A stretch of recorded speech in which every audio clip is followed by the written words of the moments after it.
Você quer saber quais são as categorias de base que tem nos clubes de futebol do Brasil? Então fica comigo até o fim desse vídeo.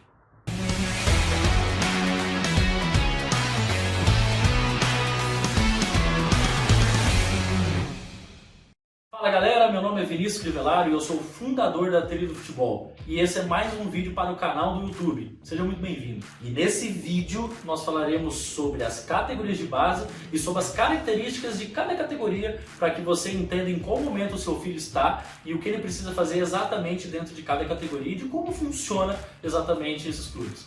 Mas antes disso, se inscreva no canal, deixa o joinha, ajude todos nós da Trilha do Futebol, que hoje já tem uma equipe grande, todos focados em entregar o que há de melhor para todos vocês que acompanham a gente semanalmente aqui no canal do YouTube. E vamos lá, né? Se você ainda não faz parte da comunidade da Trilha do Futebol, o link está aqui abaixo e venha fazer parte junto conosco de uma comunidade que cresce cada dia, que busca auxiliar pais, mães e responsáveis quanto os melhores caminhos para orientar o seu filho para se tornar um jogador de futebol. Então venha fazer parte da comunidade que mais cresce clicando no link abaixo. Você será muito bem-vindo vindo fazer parte junto conosco. Então vamos lá, né? Vamos começar o conteúdo, vamos entregar o que há de melhor para vocês, né? Então, qual que é o objetivo desse vídeo? É mostrar para você quais são as categorias de base que tem no Brasil. Como é que funciona? Como é que é dividido? Como é que é a ideia? Como é que é feito o trabalho? Enfim, fica comigo até o fim do vídeo, hein? Então vamos lá, começando pela iniciação no futebol. A iniciação, ali ela começa no sub-7, sub-8, sub-9, tá? Normalmente. Vamos entender que esse vídeo não é para nós falarmos se devemos iniciar no futsal, no futebol 7, no futebol de campo direto, mas tem clubes que já possuem categorias, as suas categorias menores, a partir do sub-7.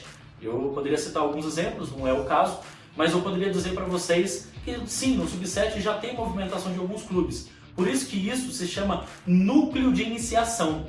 Então se teu filho tem entre 7 e 9 anos, ele já pode iniciar uma categoria de base? Pode. Novamente, esse não é o vídeo para dizer se é a hora certa, se é errado, se deve começar no futsal ou não. Mas já tem clubes que possuem essas categorias? Sim. Então é possível o seu filho fazer parte de uma categoria de base nessa idade, no sub-7, tanto quanto no sub-7, quanto no sub-9. O próximo núcleo que eu tenho para trazer para você é o núcleo de formação. O que se entende sobre o núcleo de formação?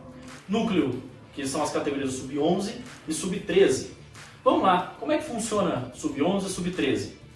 A maioria dos times que possuem essas categorias, eles utilizam muitos atletas que moram, que residem na mesma cidade do clube. Ou seja, como tem a dificuldade de não poder alojar atletas menores de 14 anos, então quando o atleta tem sub-11, sub-13, o clube cede, ele fornece essa estrutura, disputa algumas competições, muitas vezes não competições estaduais ou nacionais, mas sim muitas vezes competições ali municipais, e é natural, mas já é onde começa a lapidação, onde já começa a ser feito o trabalho de detecção, identificação desses talentos que são da cidade.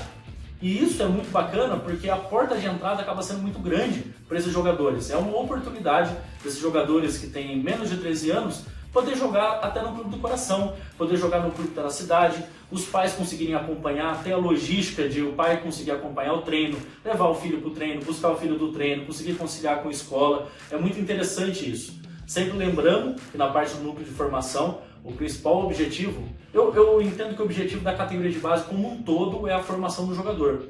Mas lembrando que no núcleo de formação é onde o atleta vai começar a ter muitas vezes a transição do futsal, do futebol 7 para o futebol de campo. Não é uma transição total, ainda é uma transição que leva em paralelo tanto um quanto o outro, mas lembrando, tá, que é ali que começa a ser feito, né?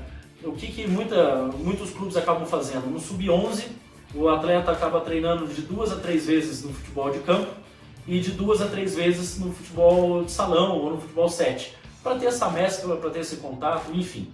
Já no sub-13, a quantidade de treinos, sessão de treinos para o futebol de campo já é maior do que o futsal. E lembrando que sempre aos finais de semana também tem a questão dos jogos, então tem que saber conciliar tanto futebol de campo quanto a isso, mas sempre lembrando que o objetivo principal é a formação desses jogadores. Vamos lá, a próxima categoria é a categoria sub-15.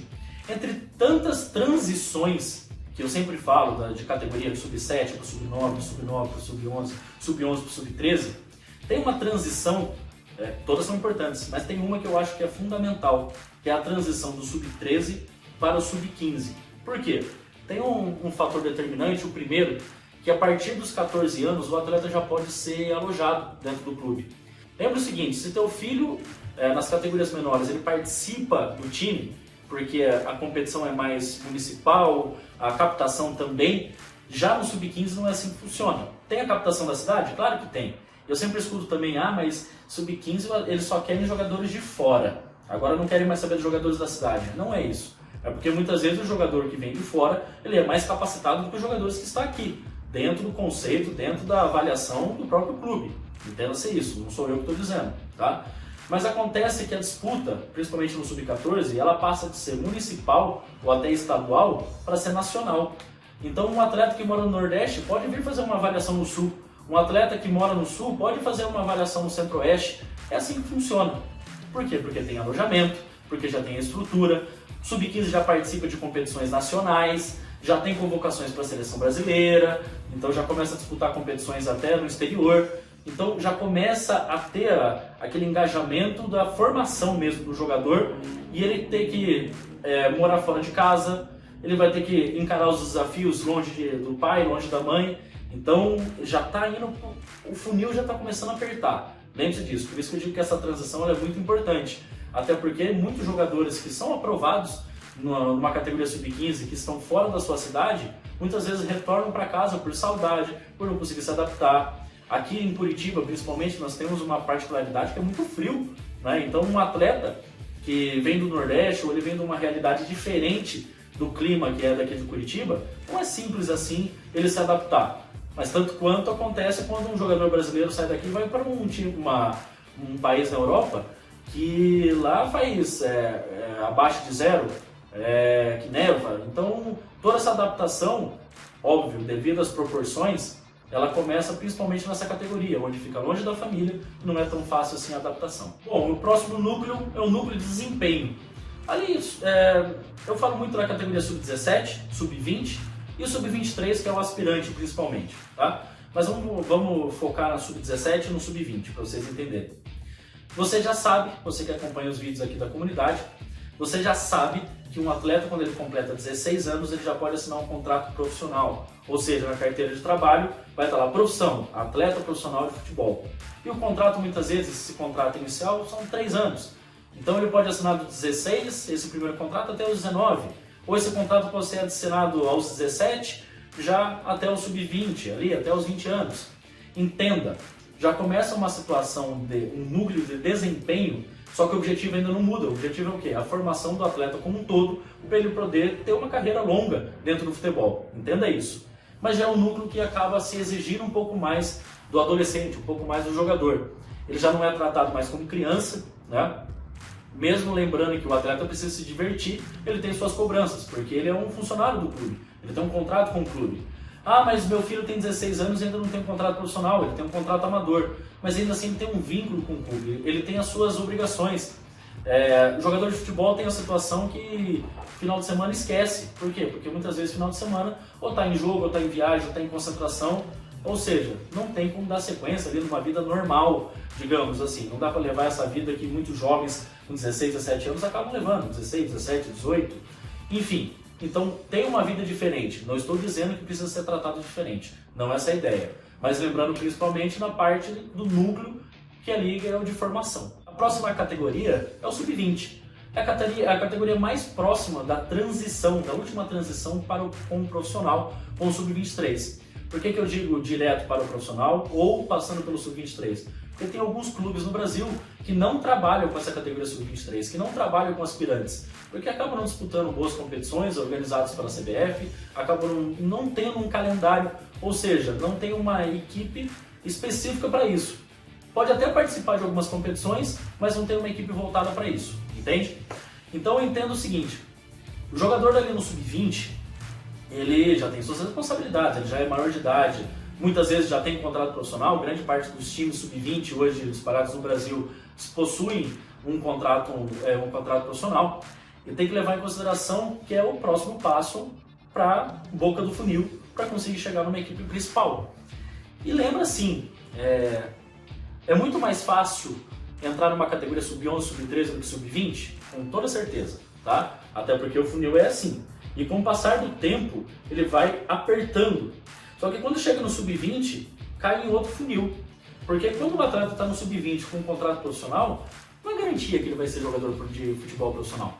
Não é garantia que ele vai ter sucesso, não é garantia que ele vai estar jogando nos domingos às 16 horas e passando o jogo no Premier. Não é assim que funciona, tá? Então lembra sempre o seguinte, o funil ele começa aqui das categorias menores indo até o sub-20 e depois ele acaba num profissional ou numa transição, né, do profissional ou para o aspirantes. Eu quero deixar até bem claro que essa transição é muito difícil, né? Nós, ao longo dos meus 12 anos de experiência no futebol, eu costumo dizer, eu não conto as histórias dos jogadores que fizeram essa transição e se tornaram astros, que viraram jogadores de futebol. Eu costumo dizer muito dos atletas que não deram certo, dos jogadores que por algum motivo não conseguiram passar por essa transição, não conseguiram se firmar no profissional. E também lembrando o seguinte, a gente está acostumado a ver na televisão jogadores com 17, 18 anos fazendo sua estreia no profissional, mas isso não é comum.